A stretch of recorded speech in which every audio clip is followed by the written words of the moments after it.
If I had to start data engineering again in 2026, I would not learn in the way most of the people are doing right now today. I would not start collecting 20 different tools today. I would not start with AWS, then Azure, then Databricks, then Snowflake, Kafka, Airflow, DBT, Spark, everything together. And I definitely would not spend around 6 months watching random tutorials. I would follow a clear-cut roadmap, very simple roadmap. And in this particular video, I'll tell you exactly what I would learn, in which order I should learn, what would I initially skip, at what point I will start applying for the jobs, and this roadmap is equally it will be equally useful for if you are a fresher, if you are a working professional, if you are a working professional working in a different industry or a different domain, want to get into data engineering, or already have some experience in a different field and want to start or move your journey towards data engineering and want to upskill. So let's start with these things. I'll be dividing this video into different parts. I'll try to showcase you. I'll be adding some notes, I'll be adding some things in the description. No need to worry, I'll be giving a proper roadmap, proper resource also at the end of this video, so no need to worry. A path will be given to you, as you can see on my screen. Here we have a very blank thing. Let's start from part 1. Basically, what all things, I'll be dividing this thing into different parts so that it will be easier for you to understand and follow the thing. So first comes the part 1. The part 1 includes your what? The part 1, first I'll understand what a data engineer does. What exactly? Suppose I have seen so many people out there in the market who want to become a data engineer, but exactly don't understand a difference between a data engineer, data analyst, or a business analyst, or a data scientist. They are not understanding that. So today we'll be breaking down those things. That is what a data engineer does in a visual format. I'll try to showcase in a very simple manner what a data engineer does in a very brief manner. Okay, first I would understand work of a DE, data engineer.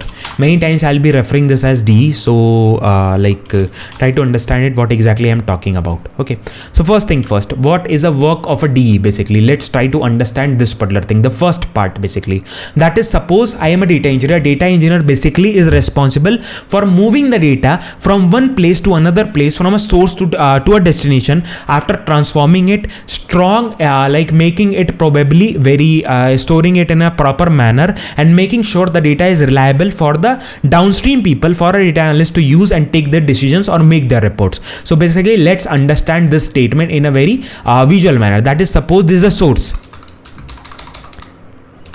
I am getting some kind of files from here. That is my source.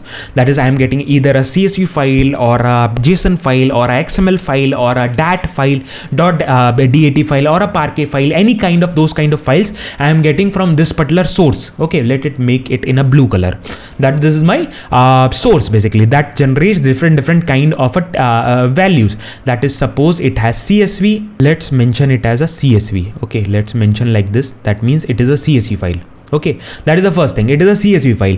We are getting some sort of files, or you can mention it like this, or different types of file you have. Like, just to showcase you, there are two types of file: a JSON file or a CSV file. Basically, two types of file you are getting. The first thing. Now, basically, what a data engineer does, he will hit this particular source and he will create another ingestion. He will try to push this data to a platform. Ingestion. Right now, as you can see, there are two types of data right now. There can be multiple types of data, but as of now, there are two formats of data. One is CSV, one is a JSON file. We need to make a platform. We need to make a process by which basically the data can be extracted and kept somewhere. Okay, ingestion is being done here. Okay, we do some kind of ingestion. Basically, ingestion we do, and after that we store the data somewhere. After that, we create some sort of storage, and we hit this thing and we call it a storage, the storage layer. And after the storage layer, we hit some sort of, we'll copy paste this only, copy paste. We'll say it as a what? We'll say it as a transformation. This is called as a transformation layer. Basically, what you are doing, you are creating some sort of source, then ingestion to a platform. You are just extracting the data from there, keeping it to the storage. This is some sort of a S3 storage, suppose. some kind of bucket you are creating, and here you are storing, suppose. Okay, just for an example, I have taken S3 just for an example. Okay, this is a S3 storage you are creating. Okay, and here you are keeping all sort of your data and all. Now after transformation, you need to do pull the data and keep it somewhere, right? Then we call it a data warehouse. Now data warehouse can be of the warehouse. It can be of different types. As of now, we'll just call it as a BigQuery. I'm just like adding some kind of terms and technologies here, but just don't worry about anything. S3, or we'll call it as ADLS. ADLS. I will copy from somewhere. ADLS. I want to just explore, tell you how the data looks like. So this is our ADLS basically. That is your Azure Data Lake storage. It is on the Azure. It is an object storage of Azure where you can post or push any kind of data here. Okay, that is our like in our data warehouse. Now the data is ready. Now after this, any kind of analytics, reporting, any kind of analytics reporting anyone wants to do, they can do on their particular graph. They can create any sort of graphs. They can create any sort of analytics. This whole process is done by a data engineer. Okay, this whole process, whatever you call it, this is called as a data engineer. That's what we call it, a data engineering. That is basically sent to back, and this is how it looks like on a very high level. Okay, just make it in a yellow color, suppose, or blue color. Let it be, and this also we'll keep it in red so that it looks similar. Chalo, this is the full process. So that's what we call a data engineer, is basically responsible for moving the data from one place. This is the first place, and it is doing multiple steps. There are multiple type of files. He did the ingestion, he did the storage somewhere, he did the transformation, after that some data warehouse where he posted data, and after that some kind of a data analyst or any kind of a Power BI developer can use this data and make these kind of reports. This is what the full life cycle of a data engineer looks like basically. That is the core. Everything else, Spark, Databricks, Airflow, Kafka, exists somewhere around this flow only. Those are the tools by which you are doing this flow. But this flow is very important. Try to understand this particular flow. It is very important, because if you understand this flow, tools stop just don't need to randomly looking out for tools, but this is how you learn about. So let's talk about the tools, how exactly we do these things. So first of all, I'll be posting about the first one, that is SQL. Okay, I'll be making this only one by one we'll be talking about, so that it is much more understandable, and in front of you everything is getting built. Okay, so the roadmap, let's call it part 2. The part 2, what exactly the tools, how I'll start. So part 2, I'll say it as SQL. Start with SQL. We understood what a data engineer does basically. Okay, now what technology it uses. First of all, first thing that people neglect in the data domain specifically, that is SQL. SQL is very, very important, and on a data engineering front, it is very, very important to understand that what all tools or what all topics are very important. On the topic specifically, it is not about what is select, how we use where condition. That level is not enough. On the SQL, on the data engineering point of view, your joins are very important. How exactly your joins are getting used. Your group by. Okay, I'll be writing in a capital letter only.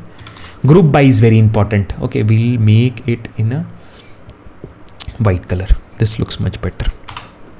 Group by is very, very important. How exactly you are using your group by. CTs. The CTs are very, very important. Okay, how exactly you are using common table expressions. Your subqueries.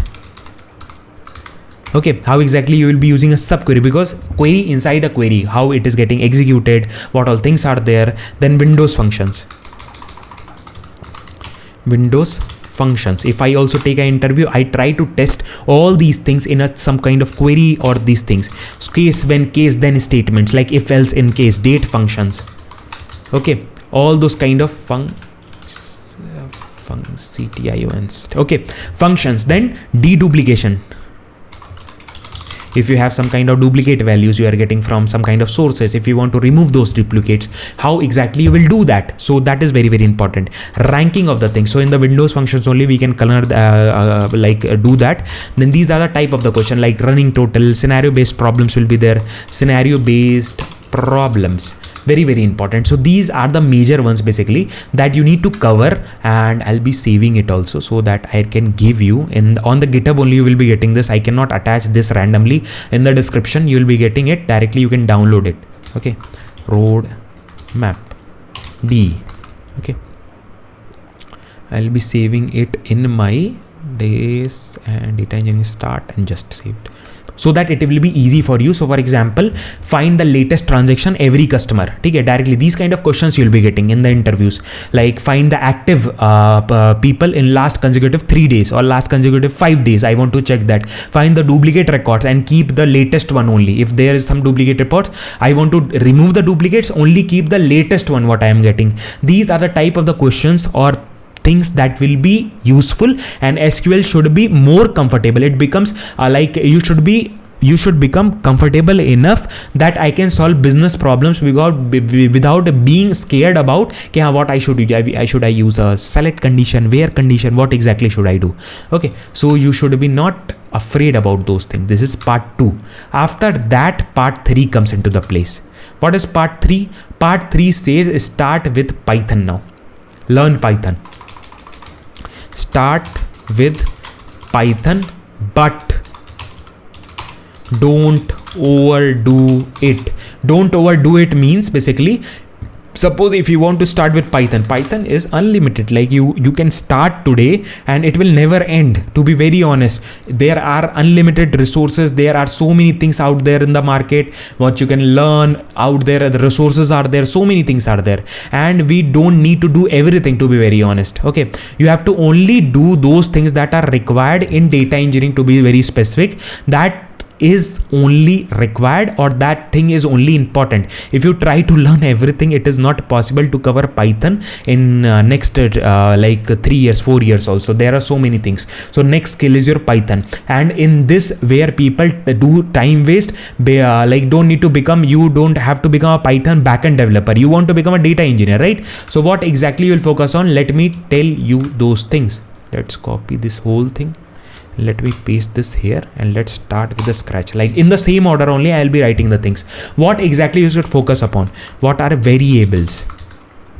Then after variables, once the variables are done, very important, data types. How exactly the data types is listed and all. Then what is a list?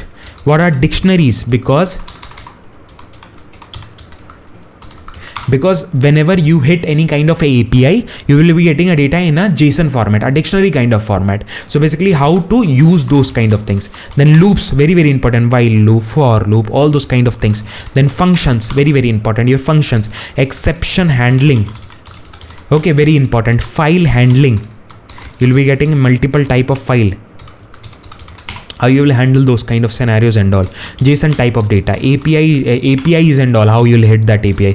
Basic OOPS concept. You should not get into all kind of OOPS concept. Do not understand about I want to learn everything and pandas. That's it. You don't need to go depth of everything. Just try to be like good at these things and try to solve some sort of questions. Try to automate something. Can you like there is some data, can you automate that? Can you fetch, if you are hitting an API, can you store that data into a table, transform that data, extract those things? Okay, whether you are able to do those kind of stuff and all, that is very important. Okay, this is the part 3 of the things. Next, let's talk about the part 4. Let's I don't know why it is so slow. Okay, this is part 4. So now part 4 comes into the place where you will be learning about data warehousing. What exactly is data warehouse? As I told you, it is not at all important for like learning everything in Python. I'll just give you a very good roadmap where you can just get into understanding about the systems. Understanding data warehousing. What exactly is a data warehouse? So what I would do, I would learn the data warehousing concepts. Okay, data warehousing concepts, data warehouse, just the logo I'll download and I'll keep it so that it will be easier for every one of us to understand and take a reference from. It looks good also. So that kind of diagram I'm just making.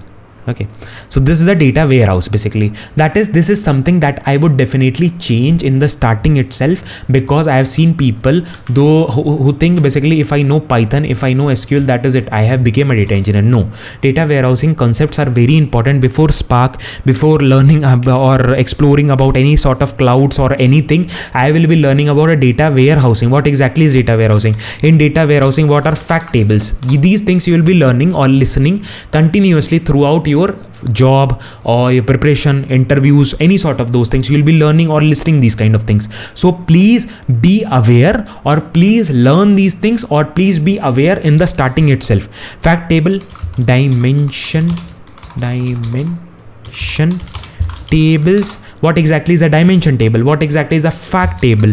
Star schema, snowflake schema. This is how the schema, the data modeling is kind of done. Surrogate keys. In the keys, basically, what kind of surrogate keys are there? SCD type 1. SCD on the interview point of view, it is very important. If you are a fresher also, just knowing just a definition, that is very, very important. Otherwise, if you are going for an experienced person, a switch person, these things, I am not telling you to do everything at once. I am telling you step by step. That's why I am telling you step by step how we will be learning these things. One by one we will be learning these things. Okay, then after that, OLAP versus OLTP. When you will learn about this basically your SQL, then slowly gradually you will try to relate about data warehousing. But this is the difference. Data marts. What is a data mart? What is a OLAP? What is a this thing? OLTP, basically how the data warehouses function, how a data RDBMS, relational databases function. It is different. Okay, that is the whole purpose is different. That all things we'll be talking about. Next thing is basically because many data engineers in the projects ultimately move and transform the data for analytical systems. If we understand about how the analytical systems are designed, how it is modeled, your ETL logics, whatever you are creating as a data engineer, you will be making much more sense, because you will be hearing so much about fact table, dimension tables. So it is very important to understand. Okay, next part 5. After done with the warehousing, what I'll be doing, I'll be start learning about what? I'll be starting with now move to PySpark. Now I'll be learning about big data. Big data is also very important on a data engineering point of view.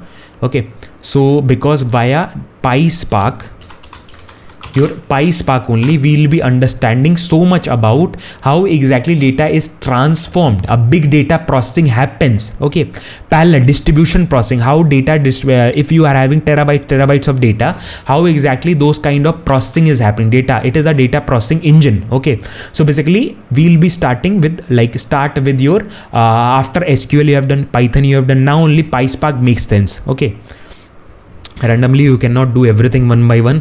Just take some time, try to build something, take some guided advice. Otherwise you will be just randomly doing the things and you will be ending nowhere. I have seen people who have been just trying year by year, 6 months it has been done, 7 months it has been done, 8 months it has been done, and they are not able to land that particular job. It is very important. Okay, so we have to follow a path. So what exactly I'll be doing? I'll be trying to how exactly via PySpark, I'll be exactly after learning the basics of data warehousing, I'll be trying to understand how a PySpark works and what all things I'll be learning. I'll be trying to learn into how a data reading, if I have to read the data, how I'll do it. Writing the data, how if I have read the data from somewhere, I want to write it somewhere else, how exactly I'll do it. How if I want to select some sort of things, how I'll do it. How if I want to filter some sort of data, okay, how I'll do it. All those kind of things. If I want to create some column and all, so how I'll create new columns and all. If I want to create some kind of a grouping of something, so how exactly I will do a grouping. If I want to join some kind of data frame, if I want to join, how exactly I'll be doing that. Windows functions. If you know or learned about the Windows function from the SQL, same kind of concepts are there, but how it is written, that only differs. Then null handling, whenever you will whenever you will try to hit any kind of a any kind of a say raw data, okay, you will be getting lot of nulls, lot of duplicates, okay, deduplications. Okay, so how duplication. So how exactly you will try to deduplicate those data. Okay, so once you are done with this, if you want to go deeper, definitely deeper, what exactly I'll do for going more deeper, I will try to understand about what I'll try to understand, let it make it bold, and I'll try to make understand about partitions. What are partitions? What are shuffle? And here only you will be understanding about Apache Spark, your repartition versus coalesce. Really sorry for the like these things. I am just writing in a flow. That is why maybe some spelling mistakes comes. Please don't troll me for that. Broadcast joins, very very important. How exactly the broadcast join works. Cache versus persist memory. These are the kind of a memory basically. How these things work. How we do this thing. Data skewness. If we have say large amount of data, if we try to partition on some kind of column, we'll get data on one partition. Data will be very huge and our job will be very slow. So how to handle those kind of, that is called as data skewness. How to handle that? Lazy evaluation. Okay, then DAG. What exactly is DAG? How to read Spark UI. Okay, these things are very important. And deeper, if you want to go deeper, definitely these things you can learn whatever I have written in the like this what we say italic font. And these things are important when you want to start with the PySpark. So these things are very important. Now if you want to just go deeper, now more deeper and learn about the modern tech stack, you can learn about, you can pick any of the cloud. Very very important. Okay, so you can start with any of the cloud. I will not say randomly take any of the cloud. Try to understand that which cloud suits. If you have some experience, before experience if you have, definitely you can like take any one cloud of that of your choice, or you can pick any of them. It is not like I've seen people struggling with, I want to take AWS, I want to take Azure, I want to take GCP, I will learn with this. No, this is not how things happen. We have to start with any one cloud. All clouds are very similar, just the services are different. Every cloud is just same. We are using on a data engineering perspective, it is very similar. Okay, suppose I want to start with Azure.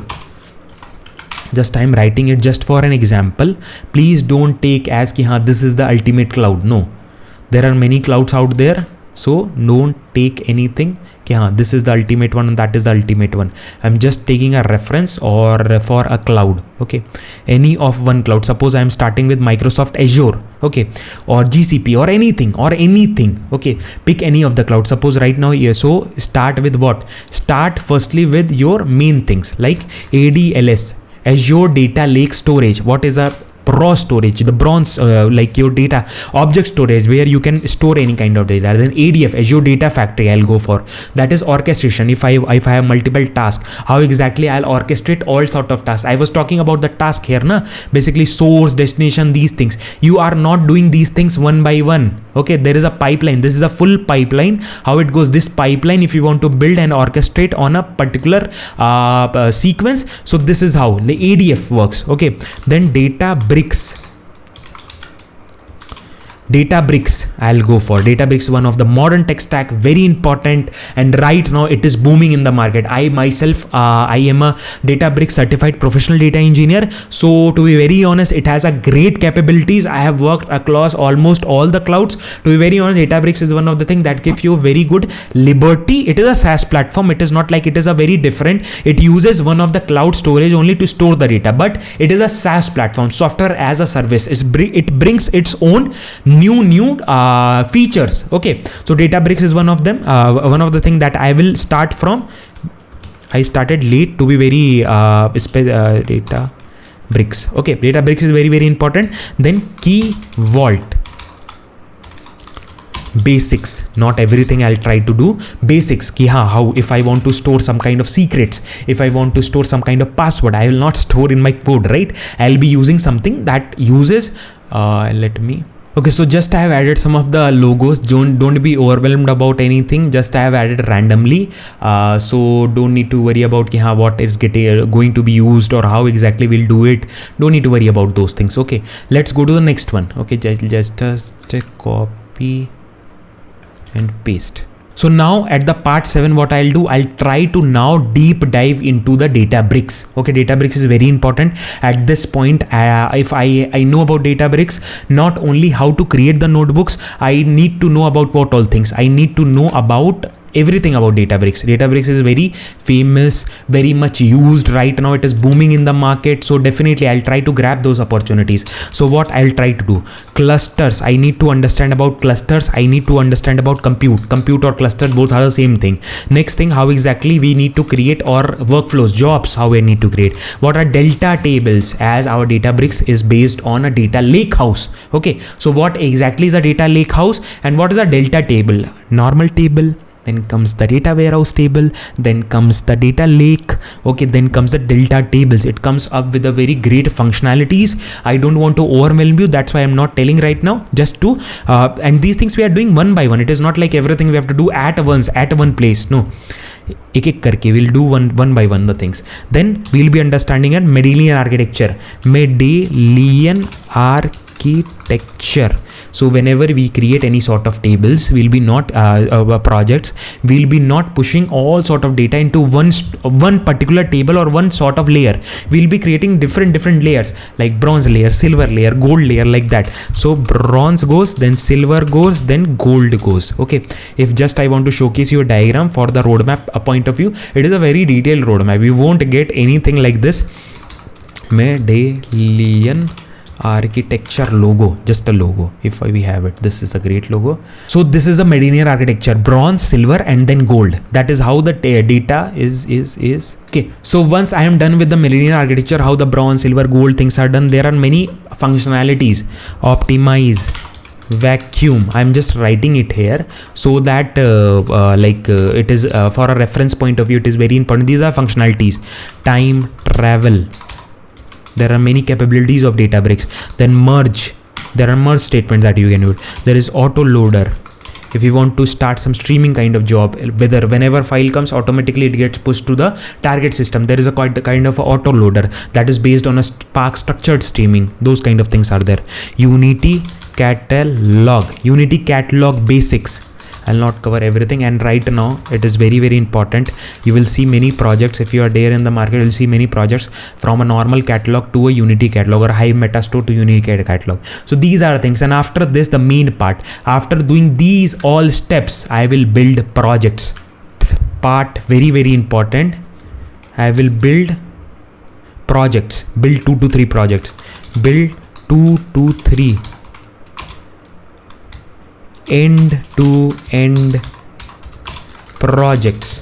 And how exactly you can do that, basically, like I'll just add it, data engineering project, data engineering projects. Just a normal copy paste I'll do, just to, I am not showcasing anything, just to showcase on a like project diagram specific. Just I am adding one diagram. Okay, it is not like randomly I am adding one diagram.